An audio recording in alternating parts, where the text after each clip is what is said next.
Looking here at our idle position, we're commanding 4% throttle blade opening, and then we're also commanding with the startup offset table another 2%. That's where we get this 6% value here for our throttle blade opening. Then we find that we get the engine to crank and fire, and it flares to about 1700-1800. Then it holds that 6% as we're finding right here in this transition period. Then it decays it away down to what we actually command in the table of 4%. Notice that the idle speed tapers from 2000 back to roughly 1400 RPM. I would say we probably don't need as much startup offset. Probably change the whole table to even something like 1%, hot or cold. We might have to put that back in for the hot start, but I know for the cold, a 1% opening is completely sufficient. We shouldn't need more than that. I would say the startup decay time, we could probably decay it away over 1 second. So it'll go up, add the airflow, and then taper out. Or even on the startup hold time, letting it for a second and holding it then for 2 seconds. So we can kind of transition the airflow away quicker. I think that'll get rid of some of what we find right there. Now the next thing we can evaluate here, if we just zoom out, go and zoom down, and we pan across our data log, we can see that our cursor, if we click here, it's going to show us the position where we're at here. If we click H, that takes away the color grading. Right here, we're at 68 degrees temperature. We look here in our log, our throttle position is showing here about 3.4%. That's going to tell me that I really should be at about a 3.4% throttle blade opening at 68 degrees. Now here at 50, a little bit difficult to see, but there it's showing about 3.7. So I'll go here and put this about 3.7. Now, one thing to note is that we do have the closed loop on for the idle control, but we have it with a very minimal integral gain feedback. About a 0.05 gain is very, very low, so it's slow to feedback. But what that's doing is allowing whatever we have here for the base position to slowly be modified in the data log here, so we can actually take the position that we're finding and use that to populate a particular cell point. So for example, 86 degrees, 2.9 is what it's showing here. So I'm going to go and change this value here to 2.9. Let's go here and fast forward a little bit forward in the data log. Let's go up to our next point. We can see we're at about 104. There it's showing 2.5, so we can populate 2.5. Then we can go here, just fast forward a little bit more. It's about 122.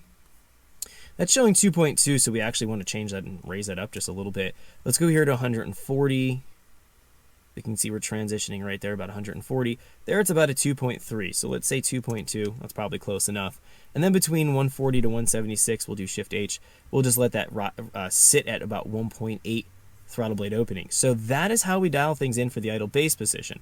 The other thing to note while you're doing this is also pay attention to what the spark timing is doing. If we go take a look down here, ignition angles showing what the ignition angle was doing during this process, we can see it's hovering right around 8-10 degrees. That's where we have our idle target ignition timing. That's where it's going to start from, and then it can add or subtract timing in this closed loop routine as it needs to maintain the desired target idle speed.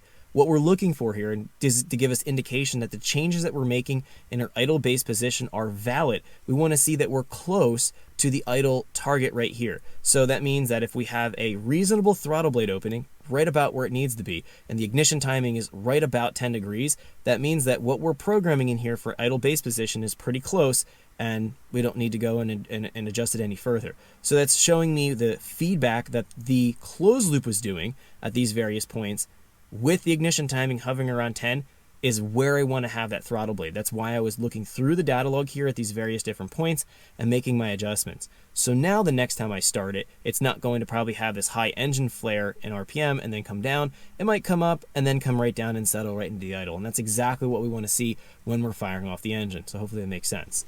Let's do a store here. So to recap this, we're not going to do anything to the warm-up enrichment because the closed loop correction was adjusting the same at idle cold as it did warm, which means that we actually have to update the VE table, not the actual warm-up enrichment.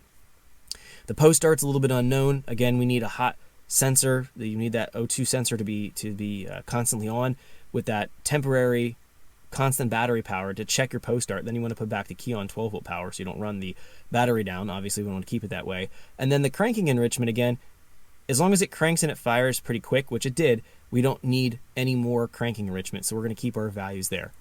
So I think we have dialed everything in for that particular situation. Now what we're going to do is turn our attention into looking at the charge temp approximation table tuning. Now, if we go over here to our fuel trim, we're going to find our charge temp approximation table is going to exist right here. This table right now is set between 0 to 7,000 and between negative 100 to 0. Actually, it goes higher than that, to 100 MGP. Notice here at idle, between 0 to roughly 1,500, we have a value of 15%. A value of 0 means that we're going to be using our charge temp value.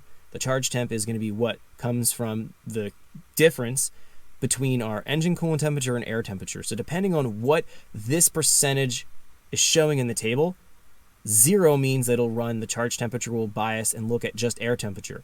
100 in the table means that we're going to be biasing our charge temperature based on engine coolant temperature. The idea behind this is that when the engine is at low airflow, low engine speeds, so high vacuum here, low engine speeds, the coolant temperature as it's circulating through the cylinder head and the cooling ports, it's going to have an effect on that slow-moving airflow as it comes into the combustion chamber, meaning it's going to absorb some of that heat from the coolant circulating through the cylinder head. And we need to express the air density correct, so it's not just the air entering the engine, it's how it's impacted as it's coming into the engine with that coolant temperature as it's absorbing the heat through the intake ports. So this table tries to make sense of that for the engine that you're calibrating and tuning. Now the values that we have to put in here really depend on where your air temp sensor is mounted. If you have it mounted right on the intake manifold, a lot of times that we're going to have to go in here and have the values be a little bit higher. If it's further away, sometimes the values have to be lower.